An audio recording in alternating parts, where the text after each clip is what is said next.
everyone, and welcome to a special edition of the InStriv Fat Loss Podcast. Today we are actually meeting as a group like we have done so many times in the past now, and talking about some things that here as a team we come across that we think could be helpful to all of you out there who might be struggling with your health, your wellness, and with weight loss.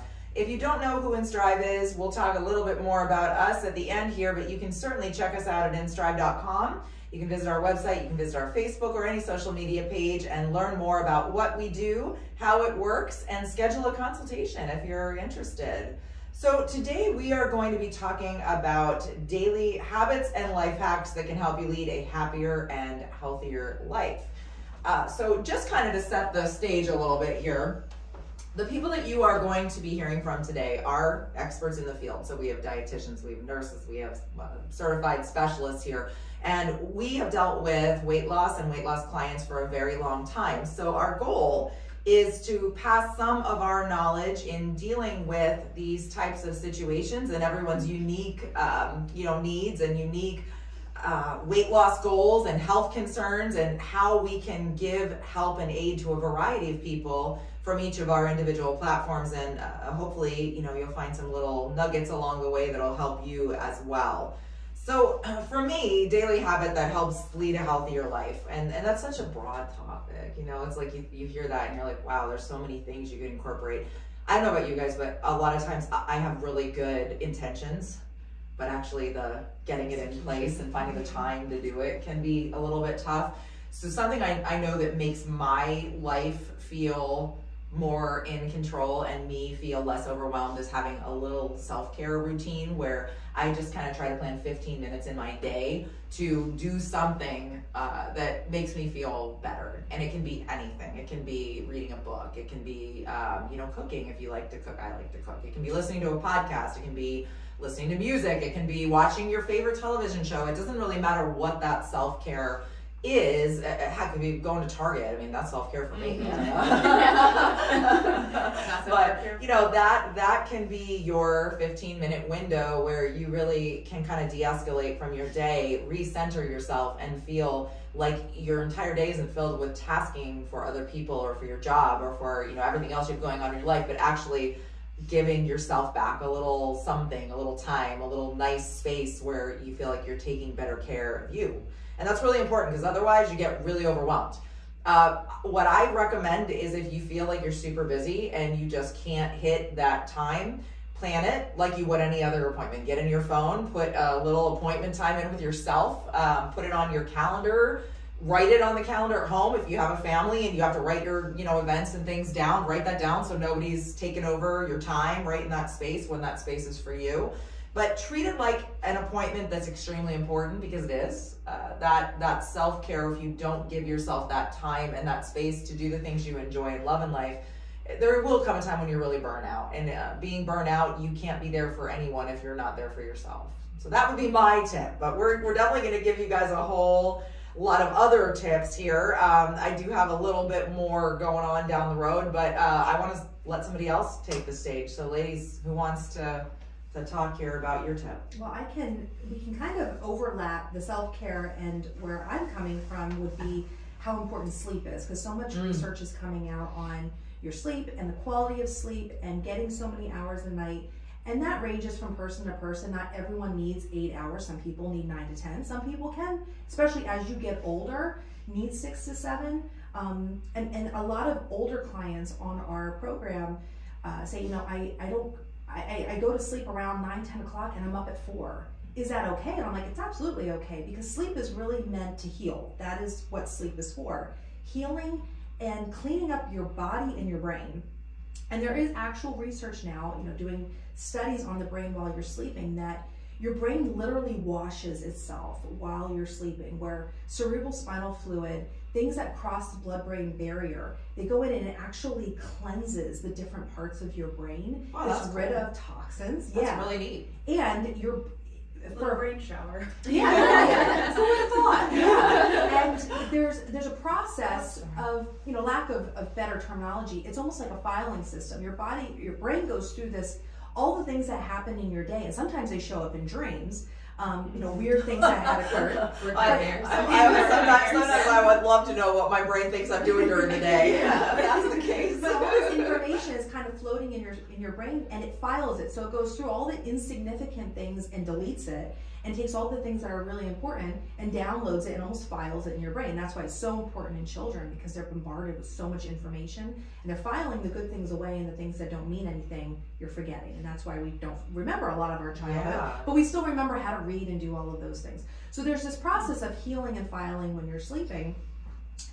But how do you, but to go back to the older generation, senior citizens, they say, I don't need as much sleep.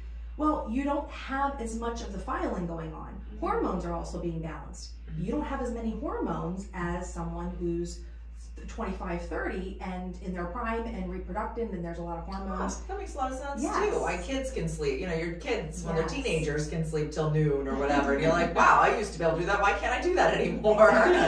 Yeah, so there's just not as much stuff to download, and there's not as much to clean up as you get older. So I tell people, don't overanalyze your sleep, but the quality of sleep is really important. Yes. And the quality of sleep really depends on what does the first hour of that sleep time look like, and they call it sleep hygiene. What are you doing for that hour before you actually fall asleep? And many times we have good intentions of, well, I'm going to take a hot shower, and I'm going to, read a book, and no electronics and all these things, but we fall into these bad habits.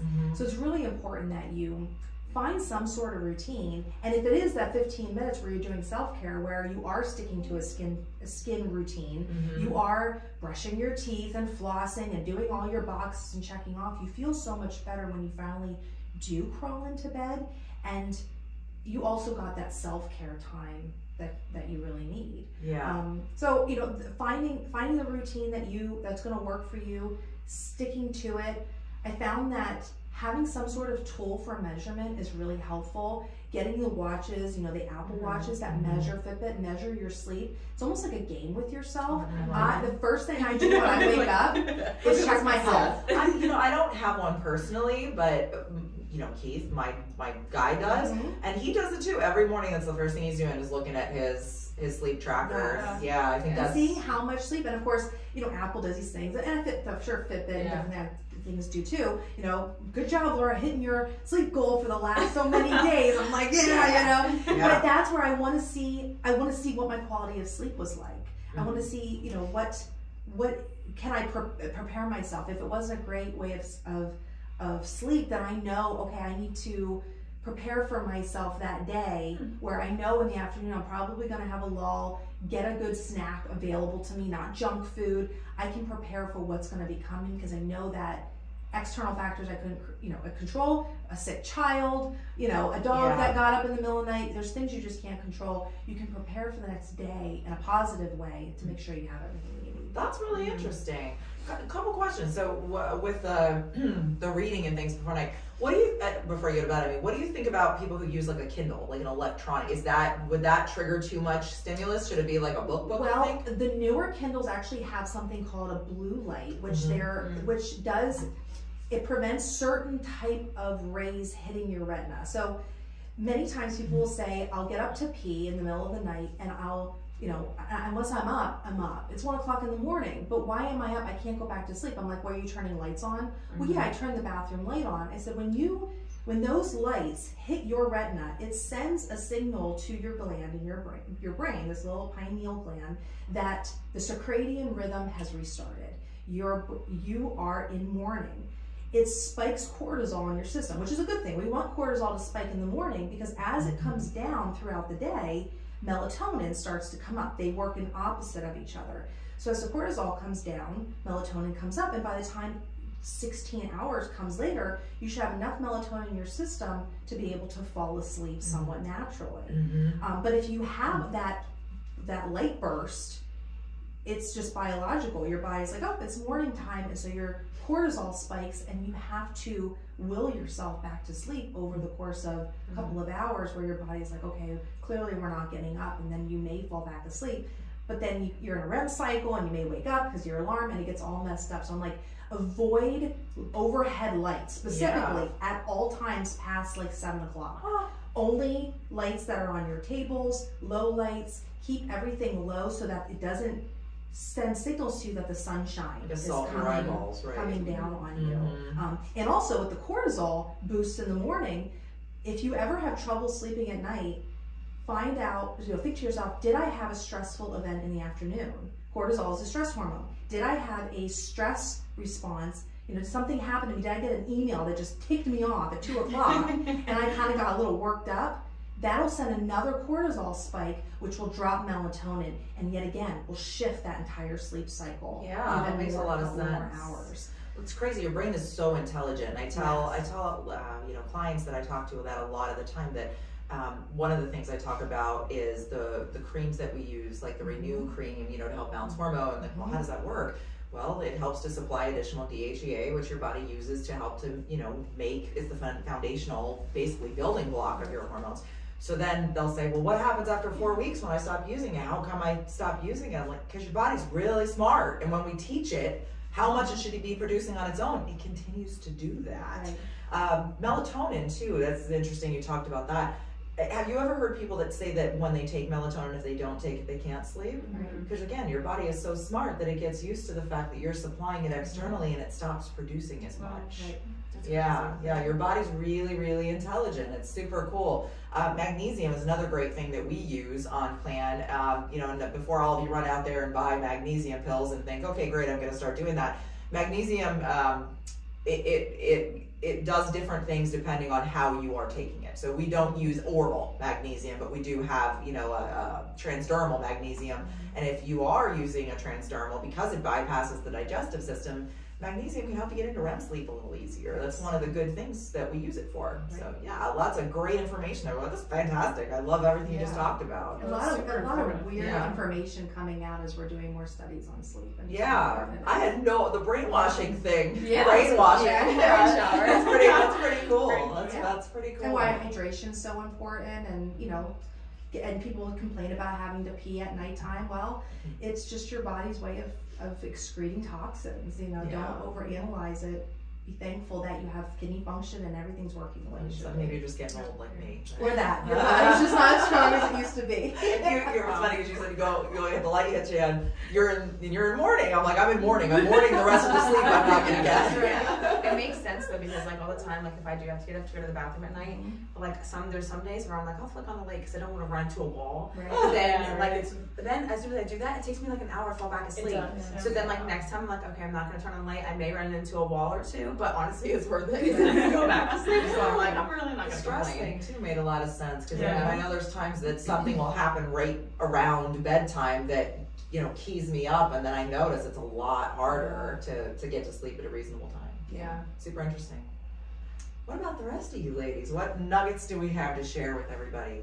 Mine kind of bounces off of Laura's. Is I have a nightly routine. I'll shower and then I'll do just typical skincare and stuff. And then what I'll actually do is I'm not a big book reader, but at night I have a Bible that I read. So then that kind of honestly helps distress me for 15 minutes.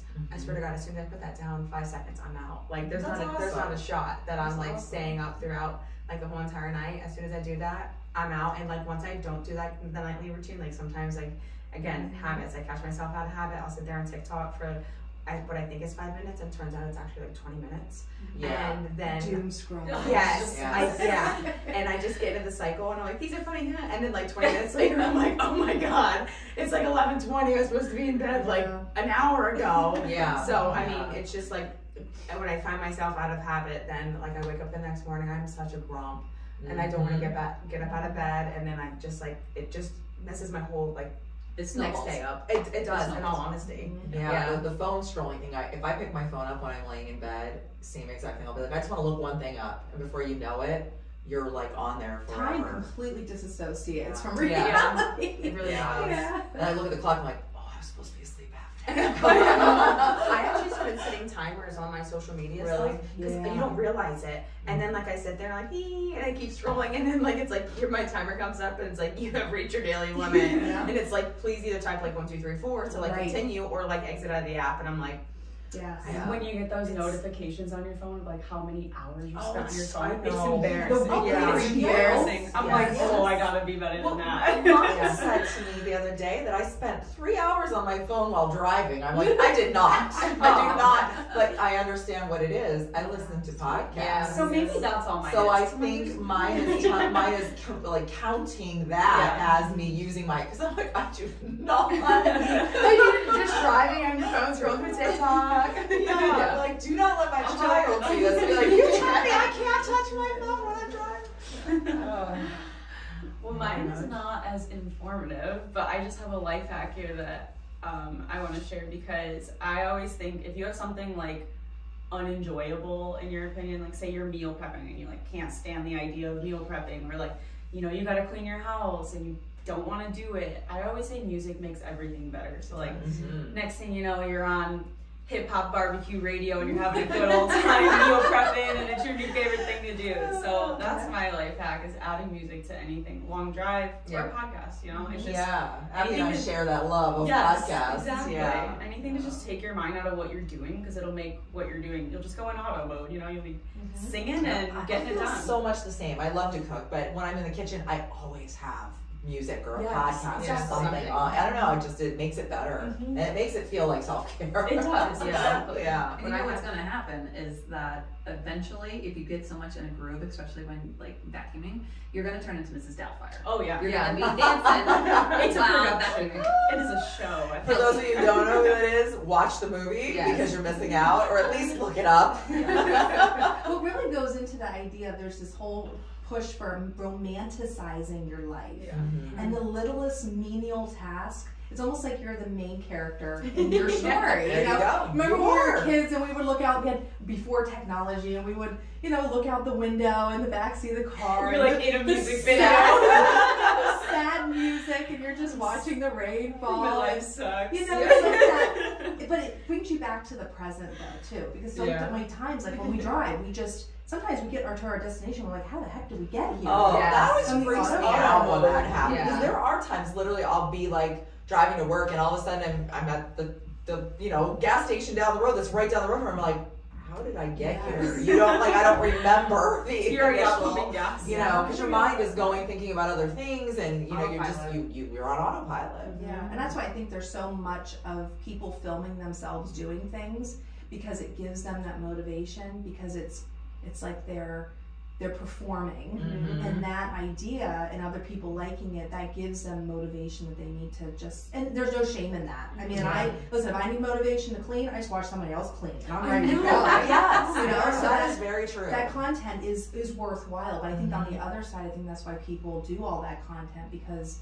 it gets you to romanticize you're doing something almost for someone else for that content, and it helps push through it too. And speaking of that kind of content, I mean, if it is something that you do think you need a little of that type of motivation, you can check us out on social media. We do a lot of videos like that, lots of videos with cooking, lots of videos with, you know, meal prepping, and you know, great ideas for you know, different self-care type of things, and it really is a neat, I think, community that we're creating with those kind of things. I always listen whenever I cook. I always put on music, because like it's just like when I'm like bebopping back and forth, like you find yourself like if it's like I don't really cook to sad music. I want to put on like a little boppy music. Because then you just kind of bop with the music as you're cooking, and then like you don't even realize you're done, and then like once I'm done, I'm like, oh. I was like, I kind of want to cook some more. Like, I honestly can't wait to clean again this weekend, because I found this new radio, 90s club music. Oh, yeah, you're not listening to the Sam Smith music. Not the sad stuff. But when I have long drives, I put on like, there's this playlist list that I listen to, and it's like an hour long, and I like when I had like a 5-hour drive one day, I'm like, I'm only 5 playlists away from my destination. Yeah, I'm 5 songs until I'm there. That's the best way to do it. And that's what I would do that when I ran. Like I was a big runner years ago, and I would like my playlist, because you get used to it, and I would know, okay, I only have to run through this many more songs. 3 more It's just like songs. real motivation to keep going. I do the same thing. No, it's like every time like works like a charm. I'm like, I only have like, that's not a lot. Yeah. I'm like, it's simple. I can do that. And It makes you feel like you can do it. Yeah, it's a big mindset change. And once you like kind of change the mindset, then it's like, oh, this is easy. I can Yeah. do it. And I then it love just that. becomes like a habit, and I love it, in all honesty. And with the meal prep thing too, it actually tied into another thing I thought of that I want people to know that they can meal prep food they like. Yeah. Do you know what I mean? Like, You don't have just to go, do chicken and broccoli. yes, Yeah. like, oh, I don't know, I'm just gonna like put some lettuce together and cook up a little bit of chicken and I'll just take that with me. You're gonna have a sad salad by the end of the week. You're not gonna want that. Friday And rolls if around. you know you're gonna carry it into work and it's gonna sit in that work fridge and you're gonna go get something at Yeah. Taco Bell. Yeah. Look for a better recipe. Like Yeah. do something Yeah. that you actually are excited to eat. Spice it up. Yeah. Because like I feel like all the time like people are like, oh, I can only have like this. It's like, no, you can add this and that. And like honestly, like I always love to throw like color in my salad. Because like when I have like a salad, I just put chicken on. I'm like, It's a sad salad. I'm like, I'm like, I don't want to eat that. Like I'm like, it's, yeah, you know. No. I put like when I put like a bunch of different colors, like I don't even know what, like especially like avocado, peppers, onions. Like, oh my gosh, I look You at that get and I'm excited like, to eat it. yeah. And then I'm eating it and like I just like by the time I'm done eating it, I'm like, is there any more? Yes, because it's good. Yeah. So Yeah, works no, out. I'm with you. And truthfully, guys, the other thing to remember is sometimes you're gonna go to Taco Bell, and that's okay too. That shouldn't be, that you never do that. That is not something you beat yourself up for. But set yourself up for success, so that's not the norm. That's the exception. Yeah, no food is bad. No. It's just, is what you're ordering at Taco Bell going to help you or hinder what the ultimate goal is for you? Yeah. And listen, if that day you're like, I just can't do it today. This is what I need today. Just know that tomorrow, if you're trying to hit your goals, you need to make a choice that's more in alignment with them. Right, reevaluate. Mhm. Yeah. I need to go reset. Yeah. What do you got, Aaron? Yeah, we haven't heard from you yet, Missy. Chit-chatting. Mine is actually pretty simple as well, and this is more definitely coming personally for myself. Not to push off to tomorrow what you can do today. I think that's a really good one. A few years ago, dishes just put in the sink. Like, oh, I'll do it tomorrow. Then you cook tomorrow, and you're like, oh, we'll do it over the weekend. And then it comes and it's a monster. Yeah. It's it's a dish monster, and you're like, It ready smells, to do it's it. chaotic. Like, why did I do it? I should have done it the other Gotcha. day. It's not because we're lazy. It's just something we don't like to do. But just do it a little. It comes into like prepping and organization. Just do it every day. For me, I make sure there are no dirty dishes in the sink before I go to bed. Laundry. Need I say more? Yeah. Do your laundry same day. Put it away. Because your future self is going to thank you. Yeah.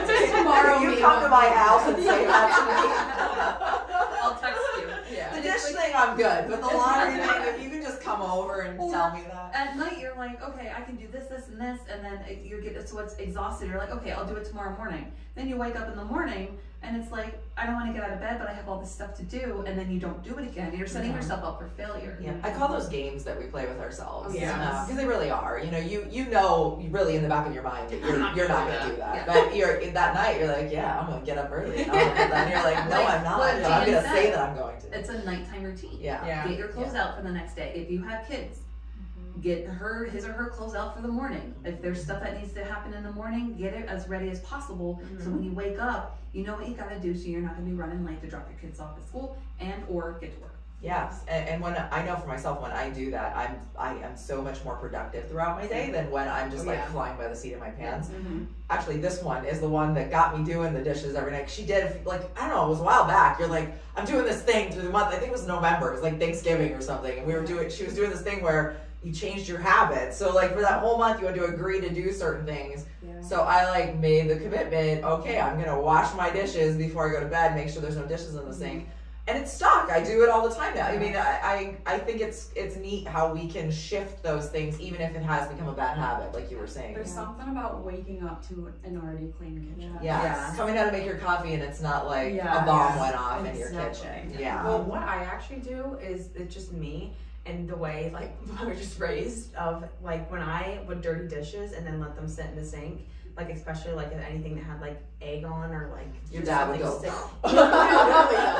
He'd be like, do your dishes. I'm not doing them. And then I'm sitting there and I'm scrubbing for at least 5 minutes because it's all stuck on there and gross. So like, but like I just didn't think to do that. So now like I'm just like trained as like from my childhood to now. As soon as I dirty a dish, I need to wash it. I wash it and it's done. Cause like, and honestly, it's not there waiting for you. Like the other morning was the first morning. I don't know how long I actually did not do my dishes. I came back home and I was like, oh, I gotta do that. And then I was like, I really You're like, they're away. They're not gonna go. And I was like, I really have to do that. And I was like, I really don't want to though. But it's because I got myself out of that habit of like, every time I dirty a dish, finish it up and do it. And that's another thing, meal prepping. As I'm meal prepping, going along, putting my stuff in, I'm actively cleaning. Doing the dishes as that you is, go. oh my gosh. I try to do that because it's a bad habit of mine to do the meal, and then at the end I just like bump this mess cleaning up. Yeah, but I have to get better about that. That's definitely something I should try to adopt. When I first started meal prepping, I wasn't doing that. Yeah. And at the end of meal prepping, I was like so mad because I'm like, I did all this and work. it makes you not want to meal prep. Yeah. You're like, man, I don't want to clean that up. I'm not going to do that. Exactly. Put on a song and get it done. Yeah. And then like, I was like, I'm doing work to make more work for myself. Why am I doing this? Right. And then I realized, like, if I clean while I'm cooking, like, why I have my chicken cooking, why I clean, like, the cutting board and stuff, oh my gosh, like, at the end of it, I'm like, all I have left is my little air fryer, and that's all I'm gonna clean. I'm like, heck bad. Yeah. And I can do that, like there's a big holiday and I'm cooking for everybody coming over. Yeah. I'm able to do that, and, like, I know if I don't, I'm gonna want to die at the end. But I think adopting those same habits in your day-to-day life is important. You know, don't wait for like a big event when you're cooking a huge meal. Like, do it during all the times that you're prepping your meals, and it'll make it a lot easier and a lot more enjoyable. And yourself will thank you later. Yeah. Just because, like you said, like there's it's a little monster in there, and it's like, oh. Yeah, you want to try to make these things fun when you're doing them, and something you're not dreading. And that, anything you can do to do that, and tips like that, like cleaning as you go, so at the end you're not like, oh my gosh, I have this hard. That was always the worst thing. I'd always be so mad at the end. But now, like, I have like the routine down. I'm like, I'm good. Like, I actually like really look forward to meal prepping, and I feel like I have like my stuff together, and it starts like my week off good. You got your stuff together. Yeah. So then I feel like throughout the week I'm like, oh, what's today? Thursday. Oh, I'm just gonna pick it up. Like, and then honestly, too, having it already done, I literally open up the fridge and I throw it in my bag into work, and I'm off. Like, and I'm early to work then, because I'm not sitting there trying to get everything ready. It's just quick and easy for me to grab and go. And it's, I'm like, thank God.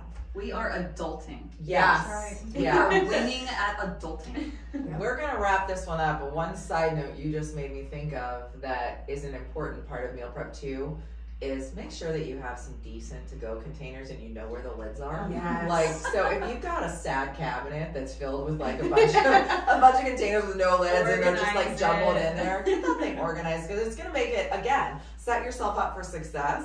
And you know, having actual Tupperware that's useful and you know how to close would be one of those things. Have you ever seen the video where it's like the Tupperware drawer and it's like people, they just like fling open the cabinet and then throw it in and close it really quick? Because honestly, so it fall down. I haven't, but I mean, I've seen my own. So yes, it's just you throw it in there and hope for the best. I didn't realize I was doing that until I watched that video of someone literally like they pick up the cabinet, like it's so fast, like 5 seconds, and then they throw it in and close it. And then I didn't realize I was doing it till one day I actually full on opened up my cabinet and everything came out. Yeah. And then that's when I realized that I was doing that. My kids literally call the Tupperware cabinet Mom's Jenga cabinet, because like literally if you move anything, everything falls out. So when I say that organize your Tupperware, I'm talking to myself. But seriously, it's a good tip. Oh my gosh, yeah. Well, guys, this has been great. I think we went over some really awesome information, and I hope that all of you listening got a lot out of this episode. If you don't know who InStriv is, again, I encourage you to go to our website. It is INSTRIV, no E, so InStriv.com. You can also find us on any social media platform. We do offer free virtual consultations. And those consultations can be done over Zoom on your computer from the comfort of your own home, but you don't have to be local to our local office to be a part of InStriv. We have clients that literally span the country and, you know, beyond, honestly. So this is going to be something that we do monthly. If you're not familiar with these group formats that we're doing, we plan on putting out some episodes every month where we're all kind of talking like this, and we just think you guys will get a lot out of it. We get a lot out of it. It's just nice to have that time to fellowship with each other and enjoy each other's company and really get some different points of view. So ladies, I thank you. This has been fun. And to all of you out there, thanks for listening, and we hope to see you on the next episode of the InStriv Fat Loss Podcast. Make sure you are liking, hitting that notification bell, and sharing it on all your social media platforms so others who will get the same benefits you're getting listening to this can find us and enjoy these episodes. Thanks again for listening, guys, and we'll see you soon.